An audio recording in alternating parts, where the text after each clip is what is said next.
Full storage na ba ang Gmail account mo? Paano ito linisin? Ang gawin nyo lang, punta lang kayo sa inyong Gmail application. Dito sa inyong Gmail app, punta lang kayo sa profile picture nyo sa kanang taas na bahagi. Tap nyo lang. At dito, makikita nyo na 1% of 15 gig use. So kapag full na yung inyong Gmail account, ang gagawin nyo lang, tap nyo lang itong usage na to. Tap nyo yan. At dito makikita nyo itong details ng inyong Google One. So tap nyo yung more details para makita nyo. Tapos paano nga ba siya linisin? So mayroon ditong clean up space button dito sa storage use. So tap nyo lang yung clean up space button. At dito makikita na ninyo yung kumakain ng storage ng inyong Gmail or Google One. So dito, kakaunti pa yung akin, so hindi pa siya full. Pero kapag full na, makikita nyo dito yung info. So nakalagay dito yung review button dito na may iba't ibang details.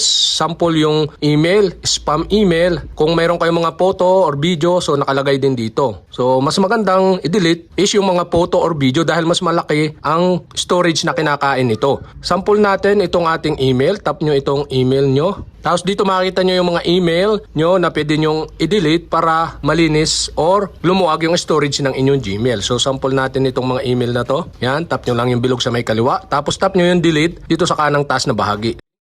Dito may magpa-pop up, tap nyo yung square dito sa I understand that delete item can be recovered. Tapos tap nyo yung permanently delete button dito sa pop-up. At yan guys, nalinis na yung ating Gmail account. So ganun lang kadali kapag full na ang inyong storage.